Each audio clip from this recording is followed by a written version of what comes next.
रामचंद्र जी का नाम पद्म था और सीता को, पद्म की स्त्री को, जैसे शर्मा की शर्माइन होती है, पंडित की पंडिताइन होती है, जैन की जैन साहब होते हैं, मैडम जैन हो जाती हैं, ऐसी पद्म की पद्मनी थी।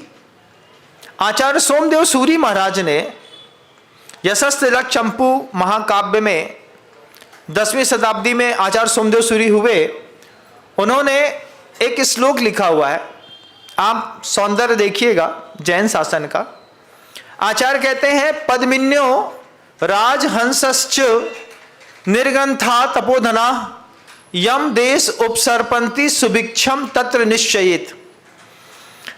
1000 से ज्यादा स्त्रियों में एक स्त्री सती योग को लेकर के होती है। सती मतलब जिसका एक पति, उसको कहते हैं सती। बुद्धि में सिर्फ अपने पति के अलावा कोई दूसरा नहीं। आज जैसे सीता की अग्नि परीक्षा हुई थी, दोबारा अगर आपकी में से किसी की भी अग्नि परीक्षा कराई जाए तो वहां से प्रवेश तो करेंगे लेकिन निकल के कोई नहीं आएगा।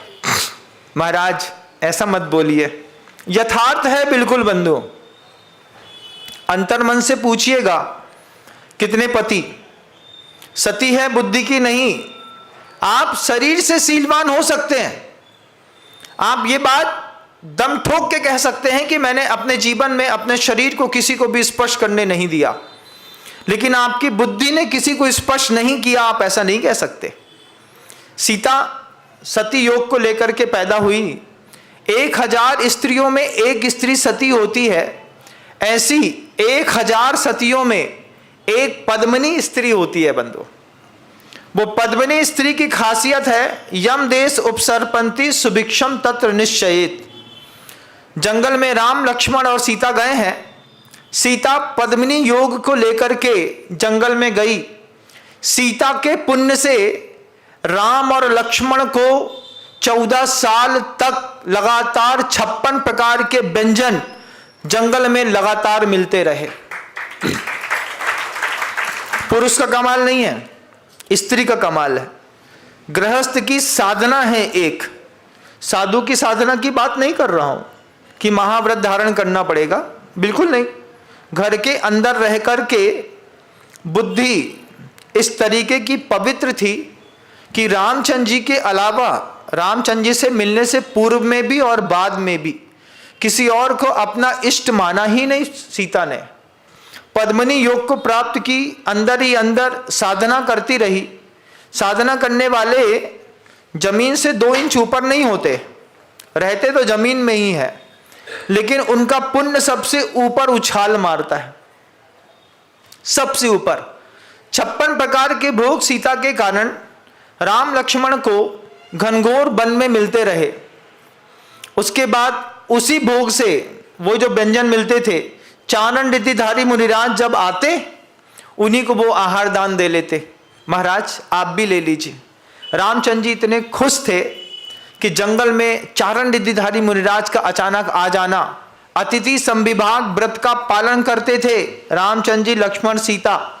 जंगल में आपके घर में अगर पूछा जाए, आज की डेट में अभी पूछूं कि अगर मान लो अचानक तुम्हारे घर के अंदर साधु आ जाए तो उसको देने के लिए तुम्हारे घर के अंदर क्या है? अचानक आ जाए तो बड़नगर है, बड़नगर से ऐसा जगह है बंधुओं, आना जाना लगातार लगा हुआ है। अगर आज अभी तुम्हारे घर के अंदर एक दिगंबर साधु खड़ा हो जाए और बोले भिक्षाम देही, बोलता नहीं है, मुद्रा दिखा करके, अफसोस है कि उसके लिए छना पानी भी नहीं मिलेगा आपके पास। कि छना पानी, प्रासुक महाराज चलो ठीक है, दाल रोटी सब्जी नहीं थी, पानी दे देते, पानी भी उपलब्ध नहीं है। व्यसनियों के लिए और जो अव्रती हैं उनके लिए तो आरओ लगा है, चिल्ड वाटर है, वाटर कूलर लगा है, फ्रिज में रखा है, आइसक्रीम रखी है, दुनिया भर के सामान रखे हैं। एक महाव्रती को देने के लिए आपके घर के अंदर क्या है? पूछा जाए तो महाराज कुछ नहीं। आप बोलेंगे तो व्यवस्था बना देंगे, निश्चित साधु आएगा तो आप व्यवस्था बना देंगे, ये बात बिल्कुल तय है। लेकिन अचानक कोई पहुंच जाए घर के अंदर, तो साधना देने के नाम पर बड़ी बड़ी संपत्तियों के मालिक होंगे आप, करोड़पति होंगे। घर का वैभव तो जब घर में घुसता हूं तब दिखाई देता है, लेकिन जब साधु चला जाता है उसके बाद आपके घर के अंदर साधु को देने के लिए कुछ भी नहीं है। आप ऐसा संकल्प भी कर सकते हैं, 1 लीटर शुद्ध दूध हम प्रतिदिन घर में प्रयोग करेंगे। छोटा सा नियम है, कैसा? 1 लीटर शुद्ध गाय का दूध, बिल्कुल सही समय पर निकला हुआ, सही हाथों से निकला हुआ, सही समय पर गर्म होकर के घर में रखा है। 1 लीटर शुद्ध दूध का भी प्रयोग करेंगे और अचानक कोई साधु आ जाए, कह तो सकते हैं महाराज 1 लीटर दूध है, इतने में तो आपका बहुत अच्छे से हो जाएगा। भैंस का दूध मिल गया तो उसी में आधा और पानी मिला देना है, गड़बड़ गड़बड़ करके दूध पानी भी दिया तो महाराज का कम से कम आधा आहार तो हो ही जाएगा। लेकिन अफसोस है, विवेक काम नहीं करता। वहां सीता जंगल में बैठ करके चारण रिद्धि मुनिराज को आहार करा रही है, पात्रदान की गवेषणा कर रही है, प्रतिदिन अतिथि संविभाग व्रत का पालन कर रही है। आचार्य कहते हैं उच्चैर गोत्रम प्रणते भोगो दानात, दान देने से भोग भोगने की सामर्थ्य भी मिलती है और भोग भी मिलते हैं। अभी आपकी सामर्थ्य है तो भोग नहीं है कि नहीं? हाँ महाराज, जिनवाणी में लिखा है दुर्लभ है निगोद से थावर अरु त्रस गति पानी, नर काया को सुरपति तरसे सो दुर्लभ प्राणी, उत्तम देश सुसंगति दुर्लभ, शावक कुल पाना दुर्लभ, संयम दुर्लभ, सम्यक पंचम गुण ठाना। पढ़ा होगा ना आप लोगों ने हजारों बार। अंतर मन से एक बार पूछिए, आज जहां पर खड़े हैं यहां पर आपके लिए सबसे ज्यादा दुर्लभ क्या है? महाराज सबसे ज्यादा दुर्लभ है जॉब लग जाए। देखो दुर्लभ है, दुर्लभ क्या है महाराज? दुर्लभ तो लग रहा है महाराज बस लड़के की शादी हो जाए अच्छे घर में। दुर्लभ क्या है?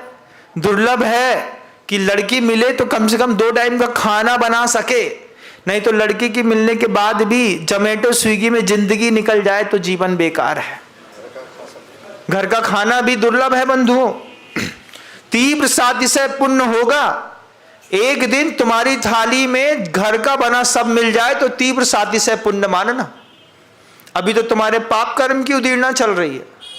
तुम घर के अंदर भोजन भी करोगे ना तो चटनी बाजार की, अचार बाजार का, पापड़ बाजार का, नमक बाजार का, उसके बाद महाराज और क्या बताएं, टमाटर सॉस और चिली का सॉस भी बाजार का।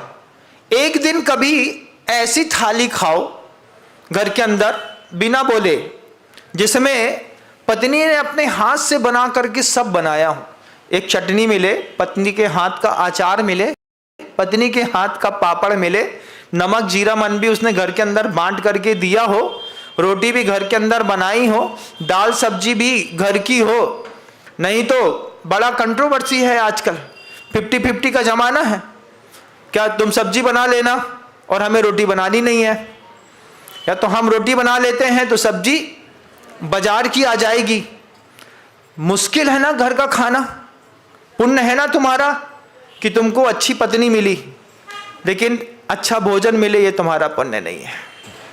जय हिंद दोस्तों, अगर आपको मेरी वीडियो अच्छी लगती है तो प्लीज़ मेरे चैनल को लाइक शेयर सब्सक्राइब करिए और इसी तरह से अपना प्यार देते रहिए। धन्यवाद।